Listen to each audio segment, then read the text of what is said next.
रंगीले रे बल आवे मोहम्मद शाह रंगीले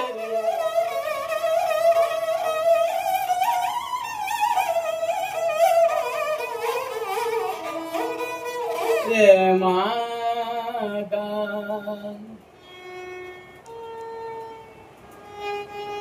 गा मारेगा निदान रे सा। नमस्कार, मौलिक फिल्म्स के लोकप्रिय कार्यक्रम बातचीत में आपका स्वागत है।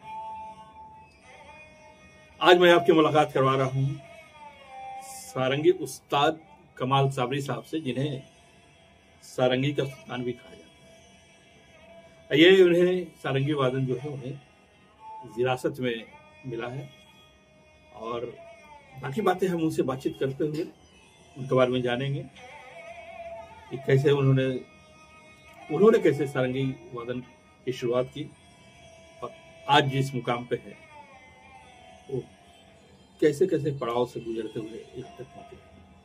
आइए मिलते हैं सारंगी उस्ताद कमाल साबरी साहब से।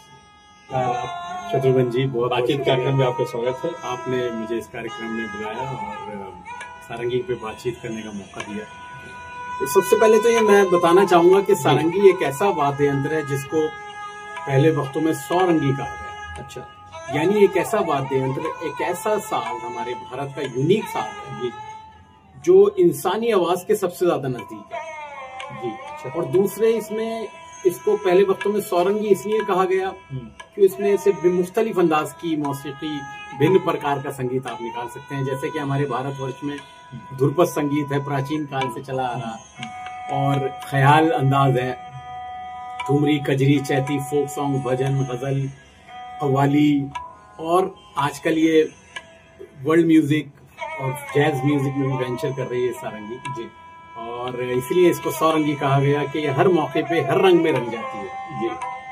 और ये बहुत ही कलरफुल इंस्ट्रूमेंट है, और इंसानी आवाज के सबसे ज्यादा नजदीक, अगर नजदीक तरीन कोई साज है तो वो सारंगी है। जो गायक गाता है, जो गायकी है, वो सारंगी में बजती है। उसका थोड़ा सा अंदाज मैंने आपको अभी बजा के भी सुनाया, आपने रिकॉर्ड किया है, तो वो भी आप दर्शकों को सुना सकते हैं। जी मैं बिल्कुल सुनाऊंगा, लेकिन सबसे पहले ये जानना चाहूंगा कि ये सही है कि ये विरासत में आपको सारंगी मिली है जी। तो चूंकि ये आपके यहाँ सारंगी वादन की परंपरा चली आ रही थी, इसलिए आपने उसको चुना कि आपके दिल में भी सारंगी ने दस्तक दी, इसलिए आपने इसको चुना? शुरुआत तो मेरे पिताजी ने मुझे कराई, क्योंकि जैसे हर बच्चा चाहता है, खेल में लगा होता है, और मैं भी बड़ा खेल में लगा रहता था। क्रिकेट मेरा बहुत फेवरेट गेम रहा है। अच्छा, तो मैंने खेला भी एक जमाने में बहुत क्रिकेट का, मैं कैप्टन भी रहा अपने स्कूल कॉलेज के टाइम पे जी। आज मुझे दिया गया क्योंकि मेरे पुराने 6 जनरेशन से हमारे यहाँ सारंगी बजती चली आ रही है, और मेरे वालिद साहब, मेरे गुरु, सारंगी के सरताज आफ्ताब सारंगी, सारंगी सम्राट उस्ताद साबरी खान साहब से मैंने सारंगी की शिक्षा ली, और जो भी मैं बजा रहा हूँ सब उन्हीं की शिक्षा है। और वो सारंगी के महान गुरु, महान वादक कहलाए गए अपने हमारे भारत के, और उनसे ज्यादा बड़ा सारंगी वादक मैं किसी को इसलिए नहीं मानता क्योंकि उन्होंने जो सारंगी पे हर रंग दिखाया जी, जो संगत की हर घराने की, तो मेरे ख्याल में वो बहुत ही, मैंने किसी और से ऐसी संगत नहीं सुनी कि हर घराने की संगत उन्होंने करी। जो सारंगी का एक्चुअल काम है कि गायकी की कैसे संगत कर रहा है वो, अलग अलग घरानों की अलग अलग गायकी की संगत करना बहुत मुश्किल काम है, और उन्होंने उसको बहुत महारत के साथ उन्होंने उसको किया। उसके साथ साथ अपने एकल वादन को भी उन्होंने कंटिन्यू किया, और उसमें भी उन्होंने बहुत बड़ा नाम कमाया है। एकल वादन में भी सिर्फ यही नहीं कि ख्याल बजा रहे हैं, लेकिन उन्होंने ध्रुपद भी बजाया सारंगी पे। वो एक महान वादक थे सारंगी के, और ध्रुपद और धमार भी उन्होंने सारंगी पे बजाई। मैंने उनके अलावा किसी से सारंगी पे धमार नहीं सुनी। और अलग अलग कजरी, चैती, फोक सॉन्ग, गजल वगैरह ऐसी बजाई उन्होंने अपने वक्त में कि वो बजाना मुश्किल है। तो सारंगी के और उन्हीं से मैंने शिक्षा ली और अपने घराने की 7वीं जनरेशन को मैं रिप्रेजेंट कर रहा हूँ। तो ये बताइए कि आपने जैसा कि बताया कि आप घर में सारंगी वादन की परंपरा रही, तो सारंगी की आवाज हमेशा आपके कानों तक पहुंचते रहे, दिल में पहुंचते रहे। लेकिन क्रिकेट भी आप खेलते रहे। कभी आप क्रिकेट में खेलता रहा बहुत। कभी आपके ये तो नहीं हुआ फैसला करने में कि इधर जाऊं या उधर जाऊं की स्थिति तो कभी नहीं हुई? नहीं, एक वक्त में मुझे पूरा टाइम दिया गया कि भाई खेल कूद भी जरूरी है, लेकिन उसके साथ साथ अपना जो काम है, जो फैमिली का काम है, जो टॉर्च आपको दी गई है, आप टॉर्च बेरर हैं घराने के, वो भी ईमानदारी से आपने मेहनत के साथ, पूरे लगाव के साथ, पूरी निष्ठा के साथ, पूरी जो आपकी क्रेडिबिलिटी है उसको मेंटेन रखना है।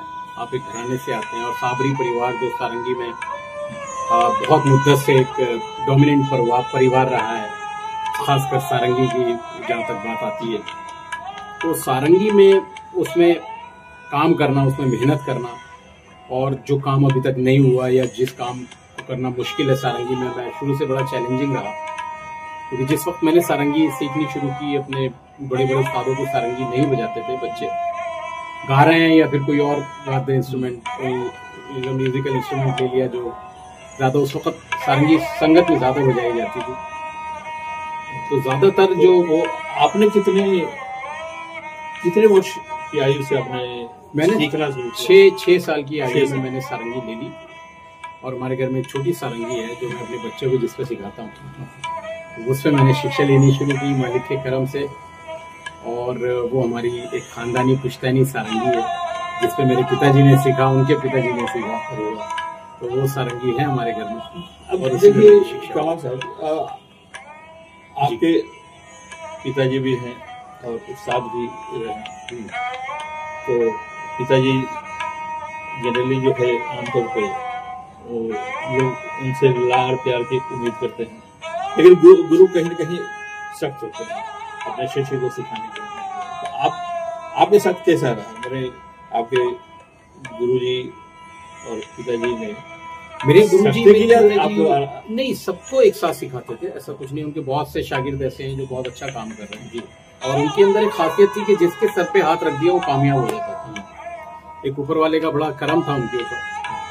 उनके जितने भी शागिर्द आज पूरी दुनिया में, आज सबसे ज्यादा शागिर्द अगर किसी के बजा रहे हैं तो उस्ताद साबरी का अच्छा बजा रहे हैं और नाम कर रहे हैं। तो उसमें मेरे वालिद साहब का ये कहना था कि जब बेटा भी अगर कोई चीज ऐसी सीख रहा है अपने वालिद से, और जिस वक्त वो सीख रहा है, तो वो उनका दर्जा गुरु का ज्यादा होता है जी, वालिद का कम हो जाता है, क्योंकि गुरु का दर्जा वालिद से भी ऊपर होता है।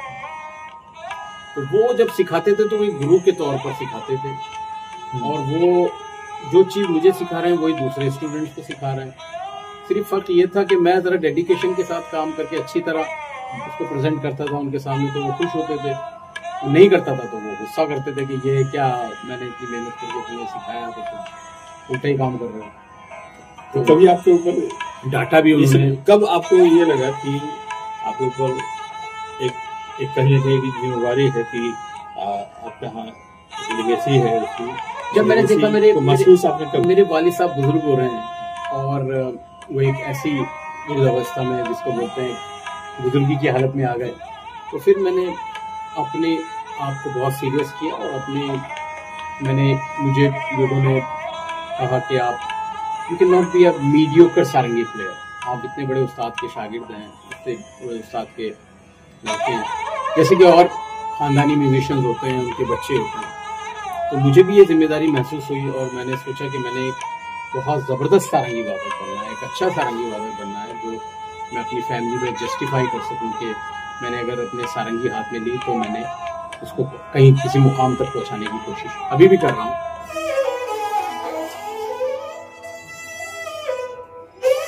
मारू तारा देश में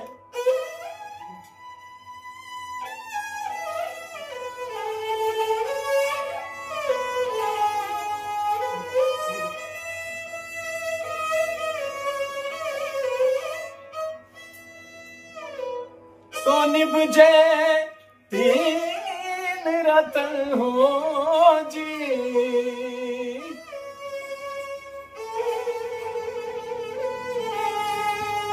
एक ढोलो तुझे मार बने ते तीजे कसुमल रंग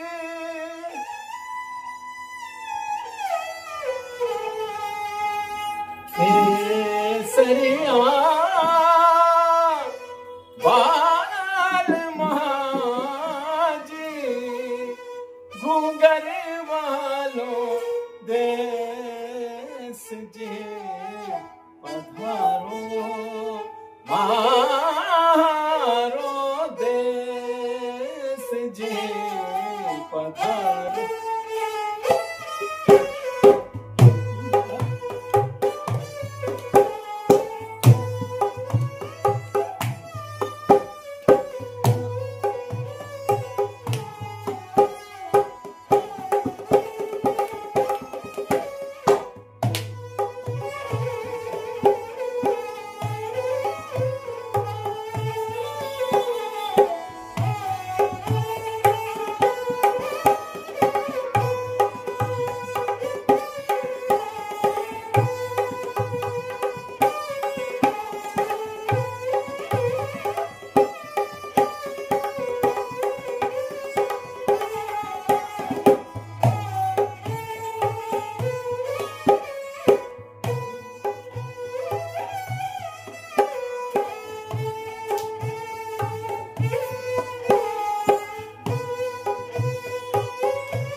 तो आपको वालिद साहब ने या कहिए गुरु जी ने आपको कब कहा, आपको कहा कि अब आप जो है तो हमेशा ही कहते हैं पे कर सकते कितने। मैं जब 9-10 साल का हुआ, 9 साल का, तो मैंने एक दूरदर्शन में कार्यक्रम था चाइल्ड प्रोडिजी करके, उस कार्यक्रम में मैंने बजाया और मैंने उसको जीता। तो उस वक्त मेरे पिताजी ने बोला कि अपनी जीत को ये ना समझो कि तुम कहीं पहुंच गए, अब ये समझो कि जिम्मेदारी बढ़ गई है, आपके ऊपर रिस्पॉन्सिबिलिटी कांधों पे और आ गई, तो आपने आगे और अच्छा काम करना है और नाम करना है और सारंगी अच्छी बजानी है। ये तो कहीं ना कहीं आपके सामने ऑडियंस नहीं थी, दर्शकों के बीच में पहला कार्यक्रम किया और कहाँ किया? दर्शकों के बीच में मैंने पहला कार्यक्रम मैंने अपने पिता के साथ बर्मिंघम में, इंग्लैंड में किया। अच्छा जी, और फिर लंदन में भी किया अपना क्वीन एलिजाबेथ हॉल में उनका कॉन्सर्ट था, तो उसमें मुझे भी बजाने का मिला, उनको साथ मौका मिला।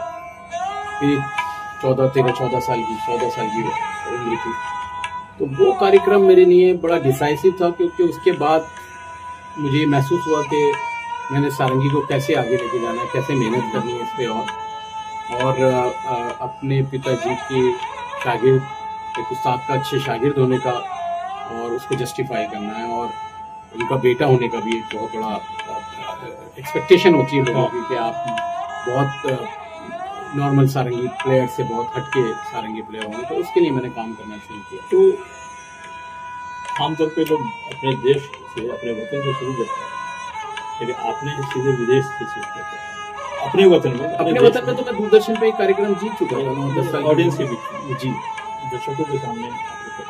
दर्शकों के सामने मैंने सबसे पहले वहां किया, उसके बाद मैंने हरवल्लभ में बजाया। मैं 15 साल का था उस वक्त। हरवल्लभ संगीत सम्मेलन होता है जैलिंगर में, जो मेरे ख्याल में भारत का सबसे पुराने संगीत सम्मेलनों में से एक है। तो उस वक्त मेरी 15 साल की आयु थी, उसमें मैं बजाया, तो वो भी बड़ा अच्छा कार्यक्रम रहा। और मेरे साथ उस वक्त तबले के बहुत अच्छे तबला नवाज उस्ताद फैयाज साहब मेरे साथ तबले किए। उसके बाद से फिर जर्नी शुरू हो गई। मैं काफी बचपन में बजाता रहा। एक बात ये है कि सारंगी को संगत का साज को माना जाता है, लेकिन इसको पहचान आपके पिताजी ने दिलाई। तो आपने शुरुआत कैसे की? वो आपने संगीत से की? नहीं, पहले तो मैं सोलो बजाया, पहले सोलो बजाया, फिर उसके बाद जब मैं संगत पे आया तो मैंने कथक की संगत बिजू महाराज जी या सीतारा देवी जी के साथ संगत की, फिर गजल बजाई मैंने गुलाम अली जी वगैरह के साथ, और आज के जो गजल गायक हैं उन सब के साथ। और उसके बाद मैंने क्लासिकल में गिरजा देवी जी के साथ बहुत बजाया, और गुलाम मुस्तफा खान साहब जो हमारे बहुत बड़े गायक हुए, और उस्ताद सलामत अली खान साहब के साथ काफ़ी मैंने बजाया। और ये एक मेरे लिए बहुत ही एजाज़ की बात है कि कैसे इन लोगों ने मुझे अपने साथ बिठाया, क्योंकि जब आप बहुत बुजुर्ग के साथ बैठते हैं अपने से तो उनसे सीखने का मौका ज़्यादा रहता है आपको। और ये कि कैसे संगत की जाती है, संगत एक ऐसा एस्पेक्ट है किसी भी आर्टिस्ट के लिए जब वो संगत करता है कि वो करने से आती है, तजर्बे से आती रहती है। उसका रूल आपको उस्ताद समझा देगा कि उसका रूल ये है, लेकिन जितना आप संगत करते रहेंगे आपकी वो कैलिबर डेवलप होता रहेगा और आप बेहतर से बेहतरीन संगतकार बनते रहते हैं। तो आप कंफर्टेबल किस में रहे? संगत जब आप संगत करते हैं तो सोलो बजाने? कंफर्टेबल तो मैं दोनों में रहता हूँ, लेकिन सोलो में यह है कि आप सारंगी की वर्सेटिलिटी दिखा सकते हैं कि सारंगी एक ऐसा, क्योंकि संगत में जब आप कर रहे होते हैं उसमें आपका चैलेंजिंग रोल ये रहता है कि आप ज्यादा मुश्किल काम कर रहे हैं, गाने की सब कुछ कर रहे हैं जी, गाने के राग बजा रहे हैं, गायक का ताल भी उसकी है, कंपोजिशन भी उसकी है, राग भी उसका है और गायकी भी उसकी है। अच्छा, आपका सेकेंडरी रोल इसलिए क्योंकि आपका कॉम्प्लीमेंटिंग रोल है उसको, उसके साथ जब आप गायक के साथ बजा रहे हैं उस वक्त आप उसके काम को कॉम्प्लीमेंट कर रहे हैं, उसको और निखारने की कोशिश कर रहे हैं। इसके साथ साथ जुगलबंदी भी होती है। जुगलबंदी भी मैंने बहुत की साजों के साथ। मैंने यू श्रीनिवास जी के साथ जुगलबंदी की, उस्ताद सुल्तान खान साहब के साथ मेरी 2 रिकॉर्डिंग है जो हमने बड़े साथ में प्यार से बजाया दोनों ने मिलके। और बड़े अच्छे अच्छे कलाकारों के साथ, कदरी गोपाल नाथ जी जो सैक्सोफोन के रहे, कन्याकुमारी जी साउथ की, उनके साथ तो बड़ा अच्छा। मैंने जुगलबंदी भी बहुत बजाई है अपनी लाइफ में और अभी भी बजा रहा हूँ। और वेस्टर्न म्यूजिशियंस के साथ भी बहुत मैंने काम किया मालिक के करम से।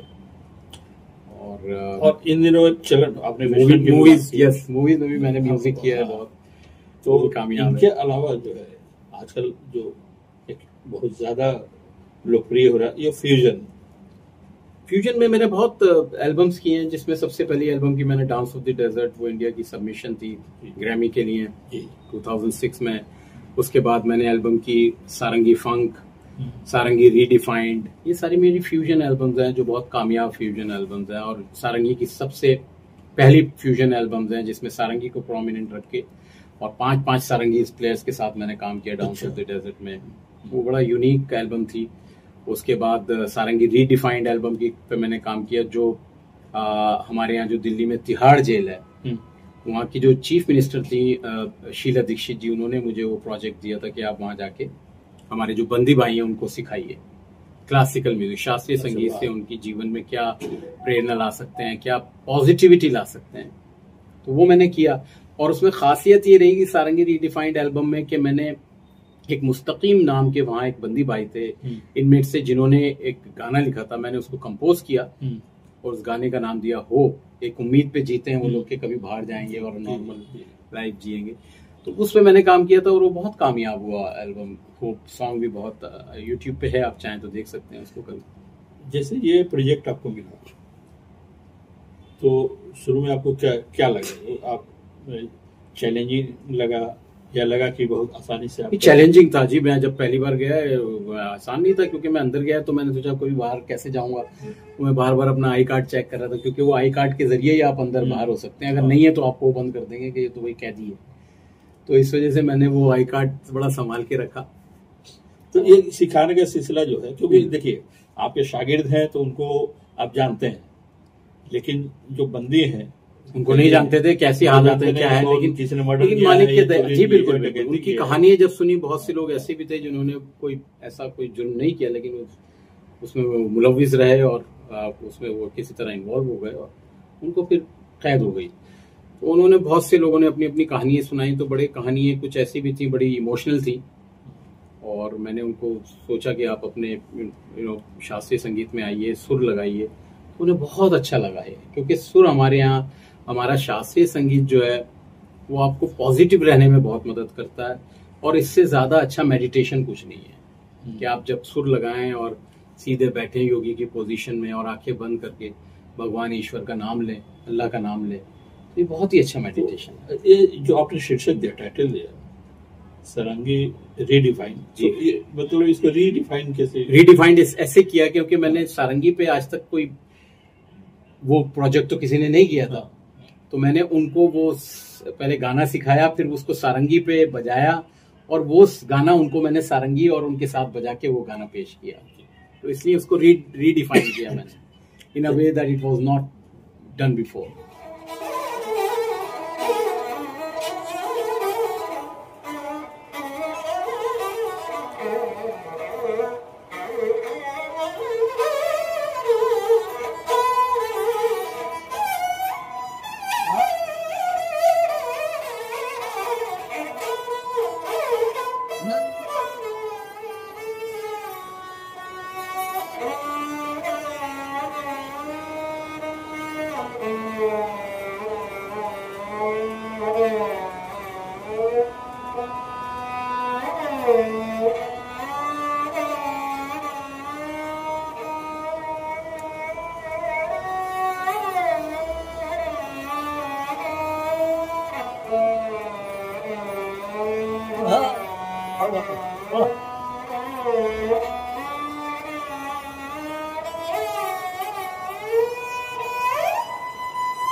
क्या बात है, क्या बात है, क्या बात है।